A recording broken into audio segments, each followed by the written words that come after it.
La parole de Dieu dit que le Seigneur envoie la pluie en son temps. En fait, toutes choses arrivent en son temps de la part de Dieu. Et ce matin, vraiment, j'ai le grand privilège, l'honneur même de vous présenter, j'allais dire, un enfant du pays, parce que il n'est même pas à présenter.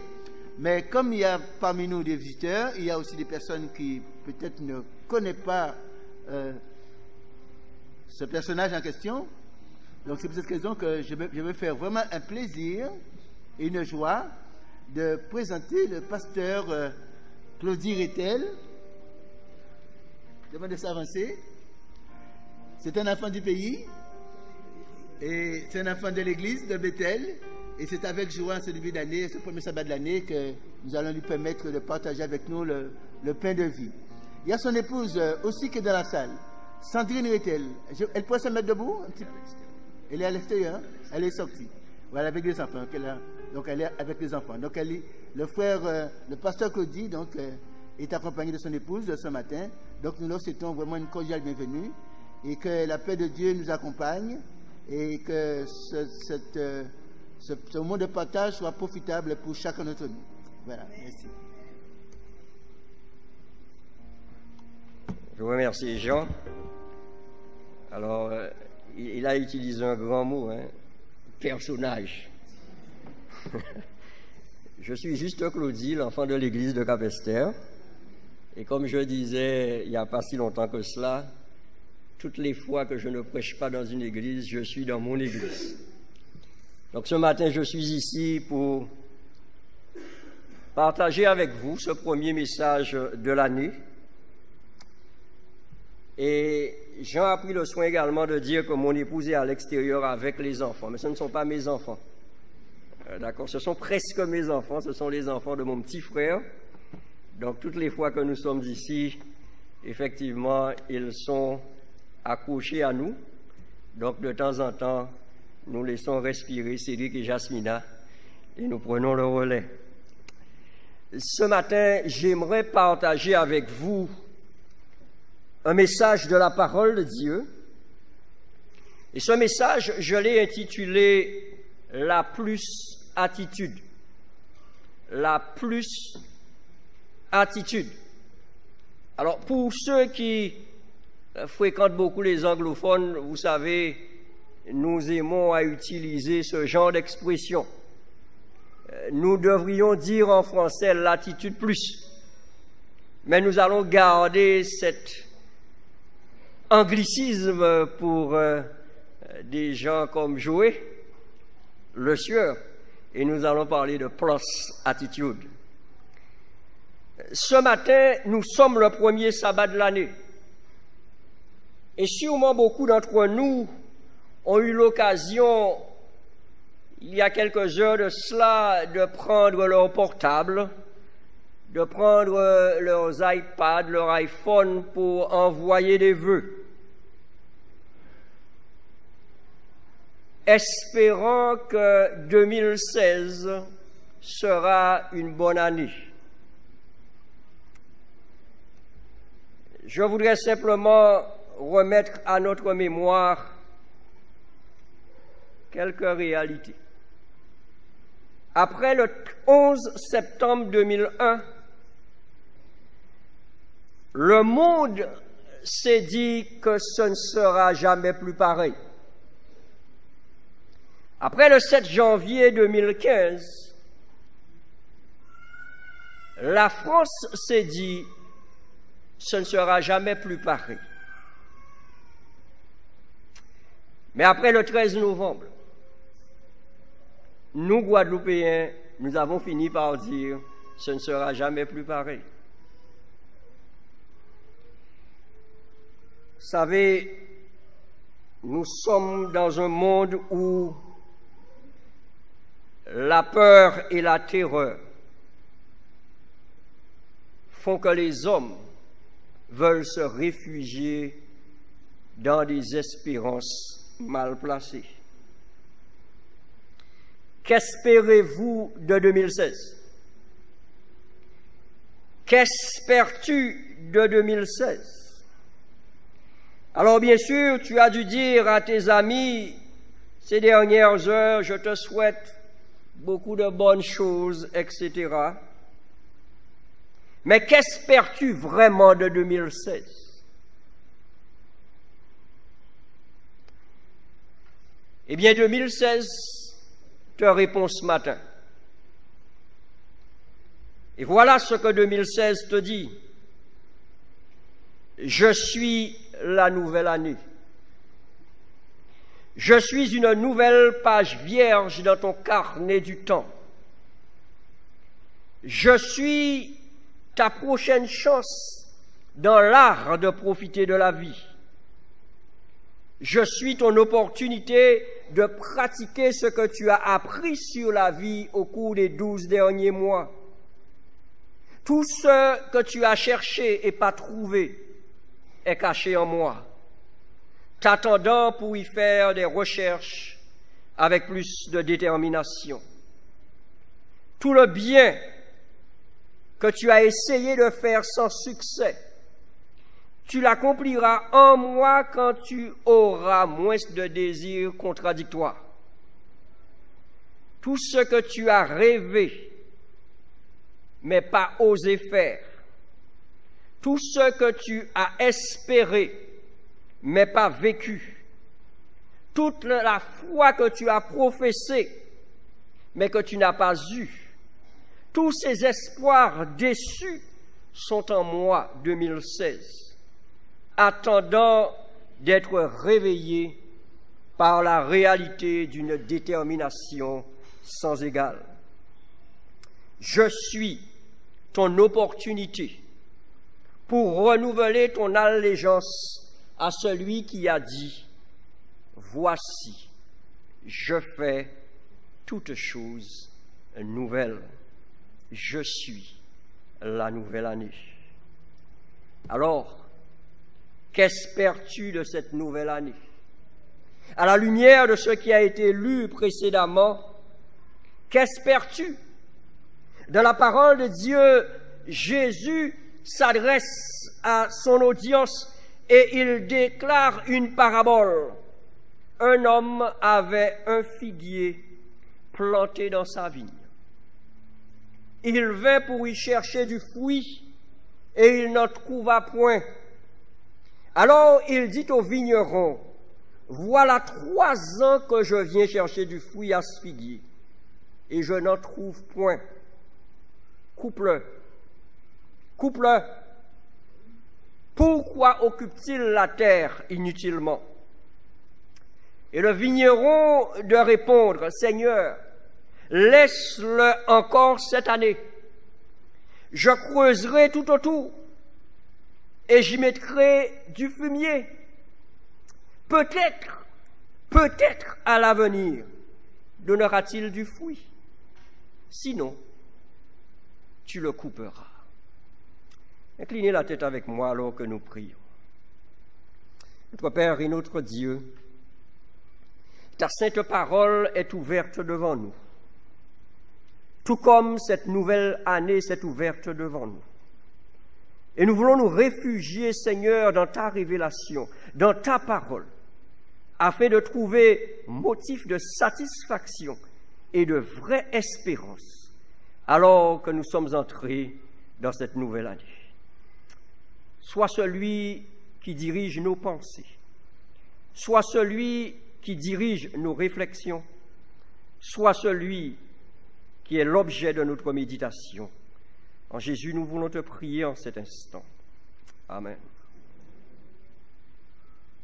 Ici, dans cette parabole, nous notons la miséricorde et la bonté du Seigneur. En 2015, il est venu chercher du fruit chez toi. En a-t-il trouvé? Il est venu aussi en 2014. Il est venu les années précédentes. Et le fruit qu'il espère venant de toi, il ne l'a pas trouvé. Mais dans ce texte de Luc 13, il y a non seulement la miséricorde et la bonté du Seigneur, mais il y a l'intercession de notre Seigneur Jésus-Christ. Parce que c'est lui qui, ici, joue le rôle de modérateur. C'est lui qui joue le rôle de bouclier. C'est lui qui joue le rôle de défenseur. Et si le Seigneur devait s'arrêter uniquement, je dis bien uniquement, à ce que nous aurions dû faire pour l'adorer en 2015, nous n'aurions pas vu 2016.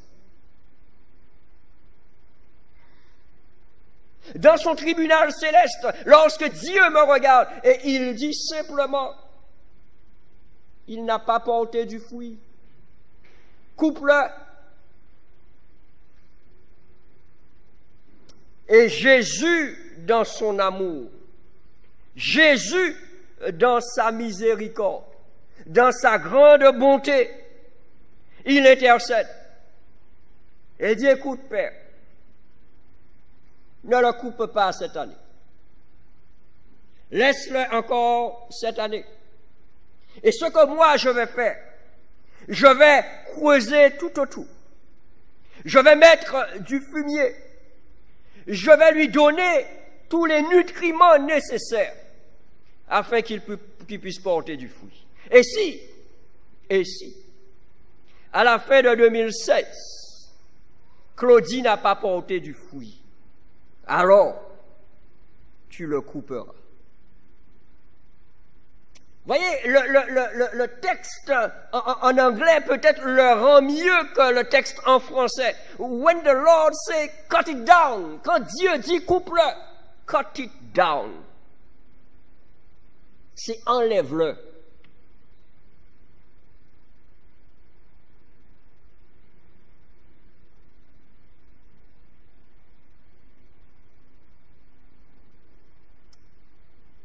En ce début d'année, nous sommes tous appelés à être sûrs de notre vocation et de notre élection.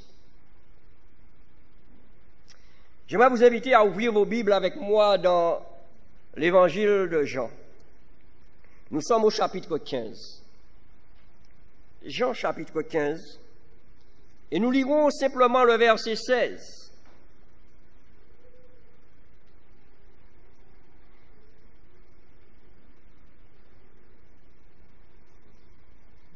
Et lorsque nous lirons ce verset 16, vous aurez cette conviction que vous n'êtes pas là par hasard. Vous n'êtes pas assis ici dans cette enceinte, dans ce sanctuaire par hasard. C'est le Seigneur qui parle ici et il dit au verset 16, « Ce n'est pas vous qui m'avez choisi, mais moi, je vous ai choisi et je vous ai établi. » Et à la place du mot établi, ici, voyez le mot planté. Dans le texte original, le mot utilisé par le grec ici, c'est planté. Dieu me dit par l'intermédiaire de notre Seigneur Jésus-Christ, ce n'est pas vous qui m'avez choisi. Écoute, Claudie, c'est pas toi qui m'as choisi. Mais moi, je t'ai choisi. Et non seulement je t'ai choisi, je t'ai planté afin que tu ailles et que tu portes du fruit et que ton fruit demeure, afin que ce que tu demanderas au Père en mon nom, il te le donne. Amen. Amen. Mes amis, si vous voulez que cette année 2016 soit une excellente année, le texte est là. Ce que vous demandez au Père au nom de Jésus, il vous le donne. Mais il vous le donne quand vous êtes convaincu de votre élection, quand vous êtes sûr de votre vocation.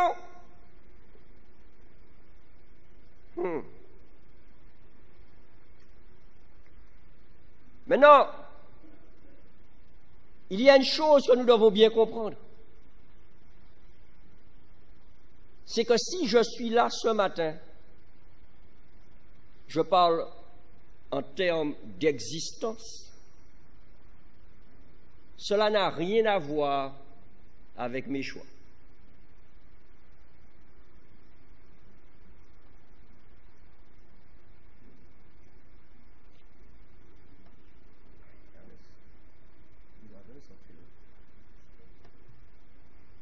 Cela n'a rien à voir avec tes choix. Merci. Parce que tu n'as pas choisi de naître. Aïe, aïe, aïe. Qui c'est qui a choisi de naître ici ce matin? Je parle de la naissance physique. Personne n'a choisi de naître, n'est-ce pas? Par contre, si tu es ici ce matin, si tu te retrouves ici ce matin, assis ici ce matin, ça c'est une question de choix. Si tu es ici ce matin et si tu te considères un enfant de Dieu, c'est parce que tu as choisi. En réalité, lorsque Dieu te choisit, tu es dans la dynamique de l'élection. Et lorsque toi, tu réponds à l'appel de Dieu, tu es dans le domaine de la vocation. Et en 2016, chacun doit être sûr de son élection et de sa vocation. Ne commencez pas l'année sans cette certitude de savoir qui vous êtes. Parce que cette dimension de votre élection va déterminer votre vocation et va déterminer aussi votre détermination de faire de cette nouvelle année une très bonne année dans le Seigneur. Le Seigneur me fait une déclaration dans Jérémie 17, à partir du verset 7 et le verset 8. Regardez avec moi dans vos Bibles ce que le Seigneur déclare.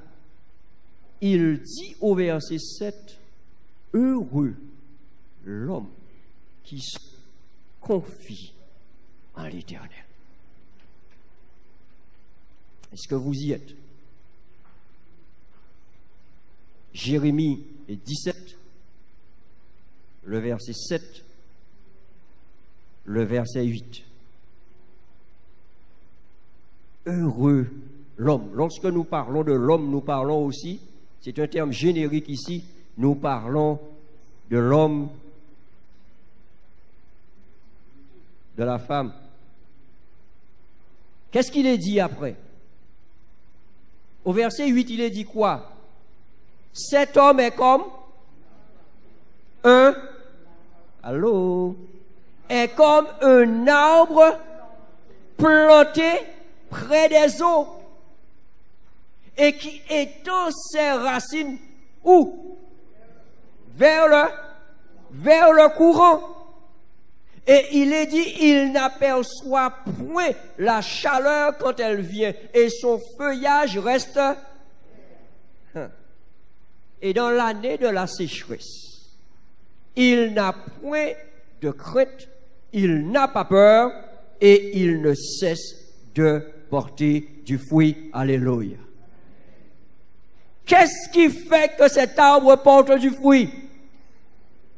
C'est par rapport à son excellence et par rapport à sa vocation. Cet arbre a été planté.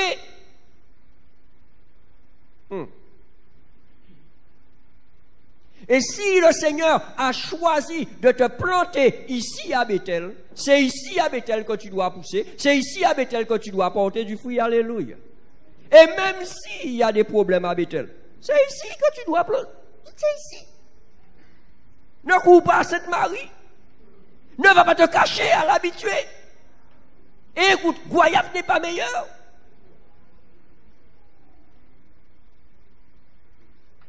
Si Dieu t'a planté ici à Bethel, c'est pour que tu puisses pousser à Bethel et porter du fruit. à la communauté de Cap-Esther-Bello. Ils ne sont pas obligés de dire Amen, même s'ils ne sont pas convaincus de ça, mais moi, quand ils disent Alléluia. Parce que des fois, nous avons trouvé problème dans l'église, nous avons courir dans notre église.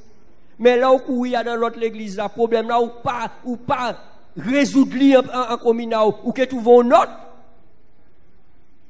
Ou que fait dans toi la Guadeloupe. Ni 80 l'église des groupes en Guadeloupe. Y compris Saint-Martin, Saint-Barthélemy. Ou que fait tout l'entour. C'est là bon Dieu planté où. C'est là pour vous pousser. Et c'est là pour vous porter fruit. Alléluia.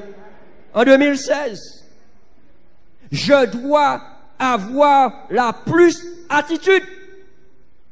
C'est-à-dire qu'en 2016, je dois oser plus qu'en 2015. Alléluia. Alors, tout ce que tu as fait en 2015, dis-toi bien que tu n'as encore rien fait. En 2016, tu dois oser plus. Alors en 2016, tu dois penser plus. Tu dois penser plus. Et pour que tu puisses penser plus, il te faut absolument être plus connecté à la source de toute pensée et de toute connaissance.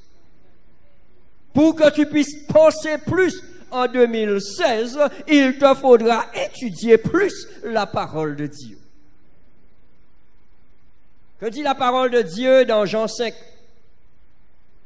La parole de Dieu dit, vous sondez les Écritures parce que vous pensez avoir en elles la vie éternelle. Alléluia. Mais que nous dit Jésus dans Jean 17, 17? Allô? Sanctifie-les par... Lis sa Bible qu'a dit. Pas dit, ça a toujours tant dit. Jean 17, 17 déclare, sanctifie-les par ta vérité, ta parole est la vérité. J'aime être clair, mes amis. Hein? Parce que si je dis sanctifie-les par ta parole, j'ai un souci dans la vérité que le Seigneur veut m'apprendre ici. Lorsque le Seigneur me déclare sanctifie-les par ta vérité, il fait une déclaration capitale. Il déclare que sa parole est la vérité. Amen. Si je veux penser plus, je dois plus maîtriser la vérité, donc la parole de Dieu. Mes amis, étudier et méditer la parole de Dieu, c'est pas survoler, c'est pas être en surface. Vous savez, nous sommes en début d'année, c'est le moment des résolutions, n'est-ce pas? En général, il y a des résolutions qui reviennent d'année en année, n'est-ce pas? Vous voulez quelques-unes? Ok, souvent, nous disons, cette année, je vais étudier ma Bible plus. Cette année, je vais améliorer mes relations avec les autres. Alors, souvent, on entend cette année aussi, je vais prendre soin de ma santé, je vais perdre du poids. Cette année, je vais gagner plus d'argent. C'est pas en disant cela que la chose se fait. On raconte l'histoire d'un homme qui, au début d'année, a décidé effectivement de perdre du poids. Mais vous savez, pour qu'il puisse perdre du poids, il fallait d'abord qu'il sache combien il pèse. Alors, il est monté sous son pèse-personne dans la salle de bain et sa femme le regarde dans le miroir. Et alors qu'il est sur le pèse-personne, il fait entrer son ventre.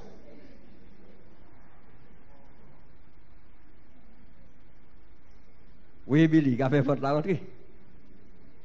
Alors, sa femme vient se moquant de lui et lui dit, écoute, ça ne va pas aider hein, à perdre du poids si tu peux rentrer ton ventre. Il dit à sa femme, non, j'essaie de lire ce que la balance dit. Son ventre était trop épais. Il n'arrivait pas à lire ce que le pèse-personne disait, donc il faisait rentrer le ventre pour essayer de lire son poids. Et laissez-moi vous dire quelque chose. Les résolutions, c'est bien. Mais il faut que ces résolutions, derrière, qu'il y ait de la motivation. Alors, il faut plus que des résolutions. Et c'est pour cela que je dois avoir la plus attitude. Je vous disais tout à l'heure, il va falloir que je pense plus. Mais il va falloir aussi que je parle plus. Il y a certaines personnes qui se disent, tant ça que l'on dit, Madame Jacques a parlé, on paquet de parler, ou quand on dit, il faut y parler plus. Non, c'est pas cette dynamique. Quand je dis que je vais devoir oser parler plus, c'est parler plus de Jésus. Allô? Quand les gens vous disent, aujourd'hui, on a peur de prendre l'avion. Aujourd'hui, on a peur de marcher à Paris. Aujourd'hui, on a peur d'aller à Carrefour. On ne sait pas.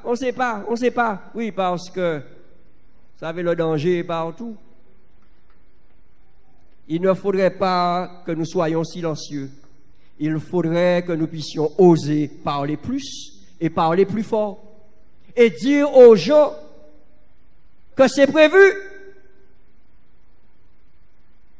Vous êtes surpris? Vous êtes surpris par ce qui se passe actuellement dans le monde? Vous n'êtes pas surpris? Pourquoi? Il faut que ces choses arrivent. Ok, vous êtes sûr de cela? Ok. Et où avez-vous pris cette certitude qu'il faut que ces choses arrivent? Dans la parole de Dieu. Et c'est écrit où ça? Dans la Bible, oui, mais où dans la Bible? Allô? Matthieu. Ok, où dans Matthieu? Chapitre? All right. Vous savez, ça, c'est ma nature. Je ne me contente jamais de ce qu'on me dit. Je vais toujours jusqu'au fond. C'est important que vous puissiez effectivement penser plus pour parler plus. Parce que si vous êtes capable ce matin de me dire, c'est écrit dans Matthieu, vous devez pouvoir le dire aussi à celui ou à celle qui ne le sait pas. Qu'est-ce que Matthieu 24 nous révèle? Tout ce qui doit arriver dans les derniers temps de l'histoire de l'humanité. Et qu'est-ce que Jésus a déclaré? Il nous a donné un certain nombre de signes. Et ces signes-là ne sont-ils pas en train de se réaliser sous nos yeux? Ne sont-ils pas en train de se réaliser sous nos yeux? Et quelle est notre réaction? Le Seigneur dit, lorsque vous verrez ces choses, levez la tête en haut et redressez-vous, car votre... Alléluia. Alléluia. En cette année 2016, je dois oser parler plus et parler plus fort de Jésus. Donc, prends sommeil. C'est une réalité, mes amis. Et parler de quelqu'un plus et plus fort, il faut pouvoir connaître cette personne. Amen. Est-ce que vous connaissez Jésus? Connaissez-vous Jésus? Connaissez-vous Jésus? Êtes-vous capable de présenter Jésus à quelqu'un qui ne le connaît pas? Allô? Êtes-vous capable de présenter Jésus à quelqu'un qui ne le connaît pas? Si vous ne vous sentiez pas cette force en 2015, vous allez devoir trouver cette force en 2016. Parce que l'heure est venue pour les enfants de Dieu d'oser parler plus et oser parler plus fort. Alléluia. La parole de Dieu nous dit dans 2 Timothée 4, je crois que c'est le verset 2, il est dit prêche la parole. Prêche la parole. Prêche la parole en tout temps, en toute occasion, favorable ou non. Prêche la parole. À quel moment prêches-tu la parole? Allô? À quel moment prêches-tu la parole? En tout temps. Est-ce que tu sais que lorsque tu marches dans les rues de Capesterre, lorsque tu te retrouves à ton lieu de travail, lorsque tu es sur la route, peu importe là où tu es, tu prêches.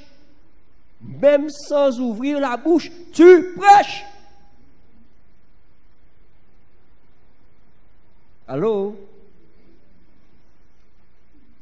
En réalité, quelqu'un disait, je préfère voir un sermon qu'en écouter un. Je préfère voir un sermon qu'en écouter un. Qu'est-ce que cela veut dire? Il faut que ce que ma bouche dit soit en accord avec ce que ma vie actuellement démontre. Est-ce que Jésus revient bientôt? Allô? Est-ce que Jésus revient bientôt? Est-ce que vous êtes sûr que Jésus revient bientôt? Vous êtes sûr de cela? Alors prêchez que Jésus revient bientôt. Dans votre manière de faire, dites aux gens que Jésus revient bientôt. Dans votre manière de marcher, dites aux gens que Jésus revient bientôt. En 2016, il va falloir oser plus. Oser penser plus. Oser parler plus. Mais aussi oser agir plus. Parce qu'il semble que nous sommes les champions de la parole. Pour moun pas battre nous à dans affaires parole. Nous sommes les champions dans les plans. Nous mettons des plans en place stratégiques, etc. Et quand l'année se termine, rien. Pas d'action. Alors moi, je suis celui qui aime avoir des plans d'action. Et cette année, nous allons agir plus. Nous allons agir plus parce que le Seigneur nous demande plus. Le texte de Luc 13 au verset 6, particulièrement au verset 9, nous dit que si en 2016 nous ne portons pas du fruit, le maître de la vigne va faire quoi? Il va couper tous les arbres qui ne portent pas du...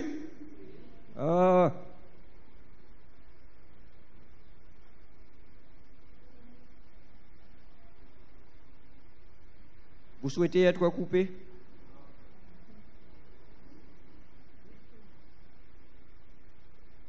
Vous ne souhaitez pas être coupé?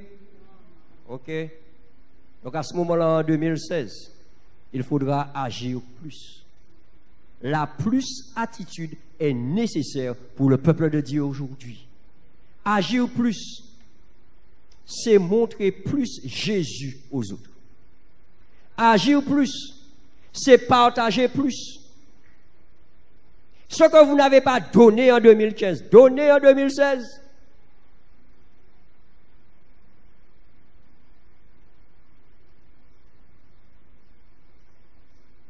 Soyez en 2016 des DAB pour le Seigneur Jésus-Christ.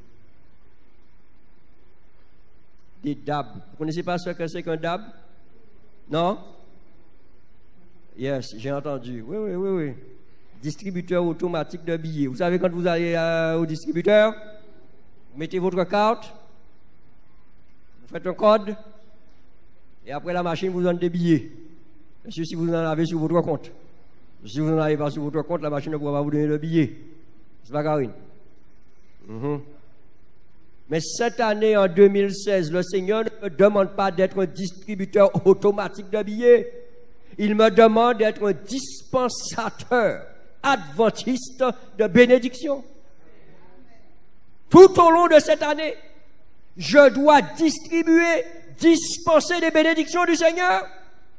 Quand vous rencontrez quelqu'un sur votre chemin et que cette personne est en difficulté, elle a des problèmes, ne lui dites pas « je vais prier pour toi ». Arrêtez-vous et priez pour elle tout de suite. Quand quelqu'un m'a rencontré, m'a dit « écoute, pasteur, je vais prier pour toi », je dis « merci beaucoup ». Parce qu'avant de pouvoir arriver chez toi, tu m'auras déjà oublié. Avec tout problème, c'est moi que songer. Quand vous rencontrez quelqu'un en difficulté, adressez les besoins de la personne tout de suite. Qu'est-ce que Jésus faisait? Que faisait Jésus? Dites-moi. Non, mais je ne prêche pas tout seul, mes amis. Je suis désolé. Qu'est-ce que Jésus faisait? Tu dis, Annie?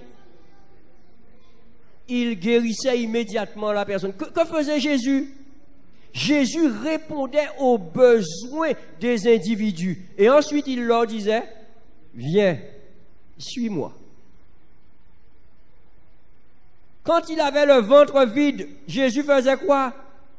Il lui donnait à manger. Vous rencontrez quelqu'un en difficulté, la personne n'a pas mangé. Ne dites pas à la personne, je vais aller voir la responsable de secours adventiste à l'église. Ouais, je vous explique comment ça se passe. Alors, vous allez voir la personne secours adventiste dans l'église. Elle doit réunir son comité pour savoir qu'est-ce qu'elle va pouvoir faire. Et ensuite, elle doit réunir le comité d'église pour voir comment... Mais maintenant, Mouna...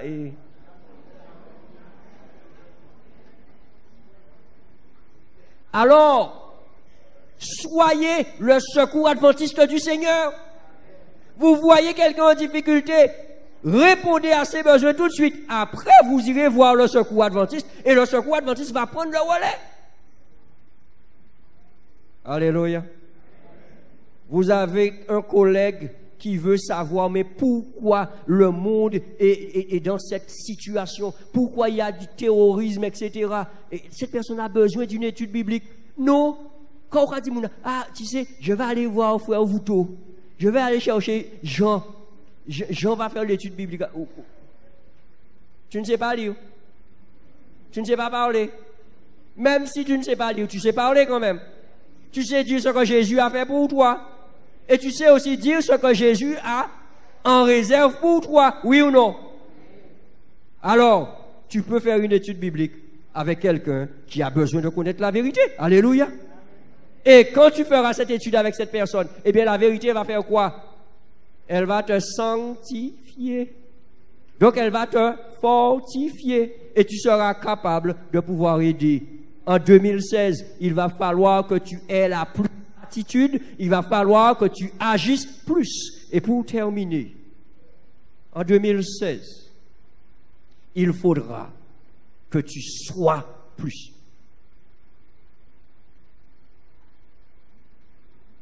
Allô?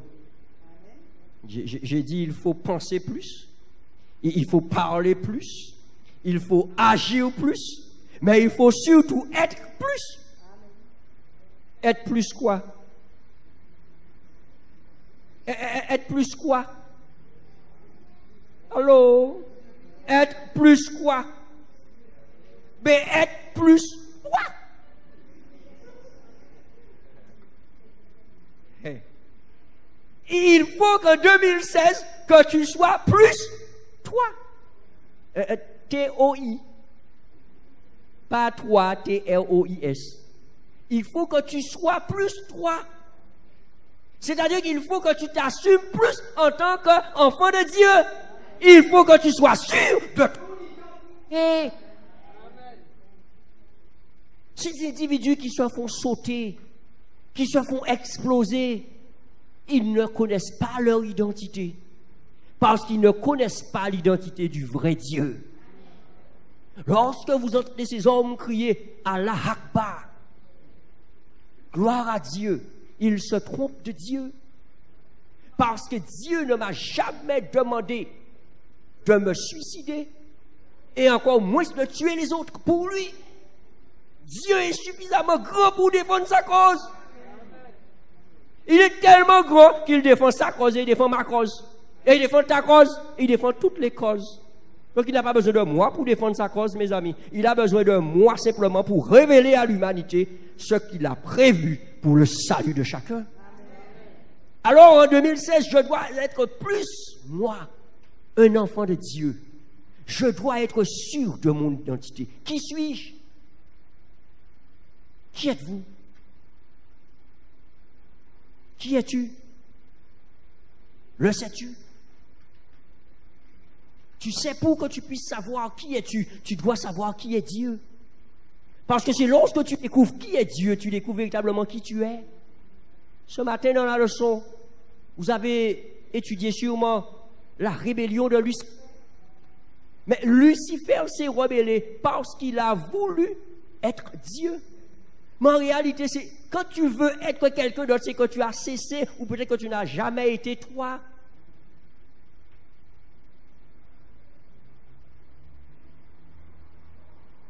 Ne cherche pas à être quelqu'un d'autre. Ne cherche pas à copier quelqu'un d'autre. Ne cherche pas à être le président du conseil régional. Ne cherche pas à être le président de la conférence générale. Tu ne le seras jamais. Je parle de la personne. Peut-être que tu seras président de la conférence générale un jour, mais tu ne seras jamais Ted Wilson.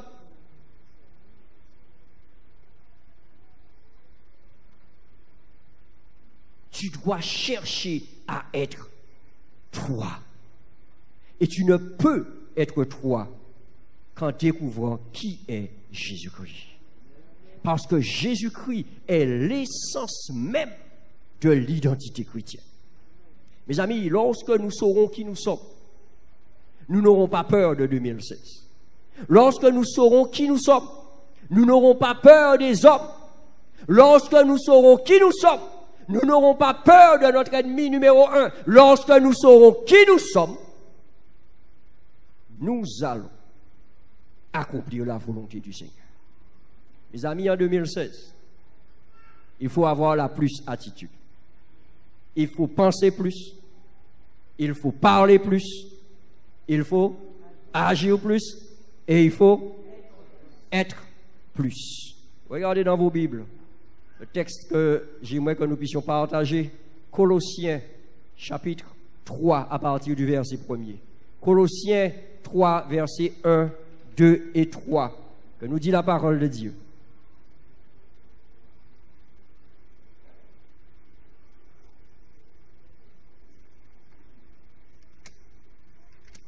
Nous sommes dans le Nouveau Testament et nous sommes dans les épîtres de l'apôtre Paul. Nous sommes dans Colossiens chapitre 3. Et c'est là que nous savons qui nous sommes. Et quand nous savons qui nous sommes, nous savons qu'est-ce que nous devons faire. Colossiens 3, à partir du verset 1er, il nous est dit, « Si donc vous êtes ressuscités avec Christ, qu'est-ce qu'il faut faire? Cherchez les choses d'en haut, où Christ est assis à la droite de Dieu.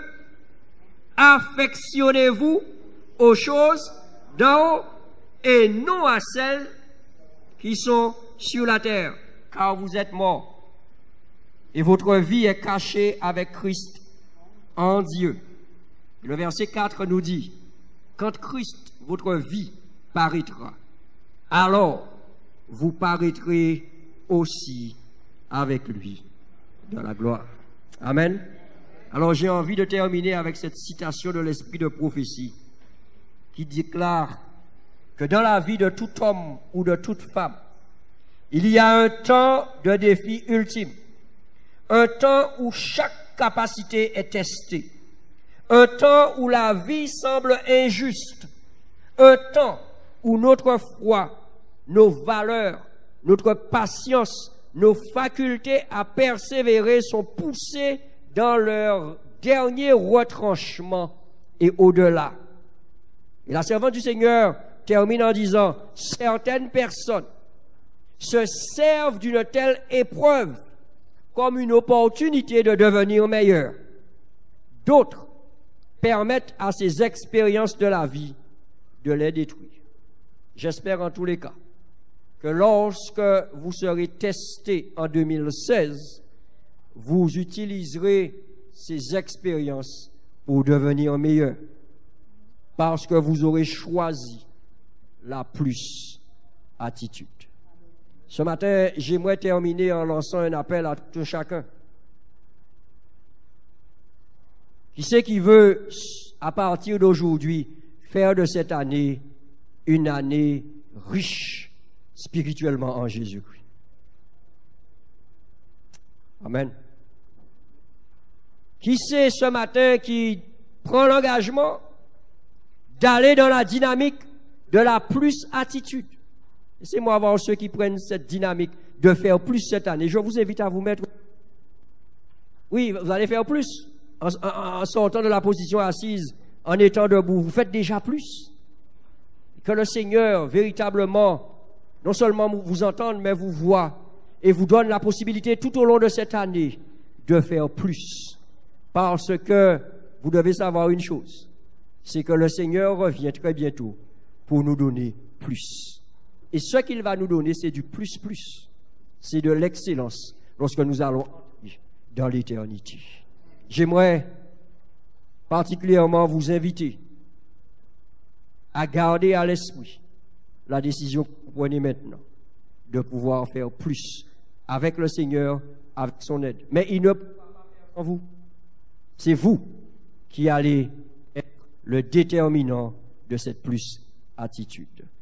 On tient à incliner la tête alors que nous prions en ce sens. Notre Père et notre Dieu, à toi soit la gloire et à nous la victoire en Jésus-Christ. Seigneur, nous avons vécu les vicissitudes de 2015 et nous savons, Seigneur, que humainement parlant, 2016 ne sera pas meilleur, mais qu'avec toi, dans une démarche et une dynamique spirituelle, 2016 doit être la meilleure année de notre vie, de par le choix que nous faisons d'être dans une attitude plus, afin, Seigneur, de penser plus à toi, de parler plus de toi, d'agir plus avec toi et d'être plus en toi. Nous te remercions de cette victoire que tu nous accordes en Jésus-Christ. Valide, Seigneur, nos décisions en cet instant. Dans le nom de Jésus, nous te prions. Amen. Amen. Que le Seigneur vous bénisse et qu'il vous garde. Et que cette année soit une année qui vous rapproche plus près de l'éternité en Jésus-Christ.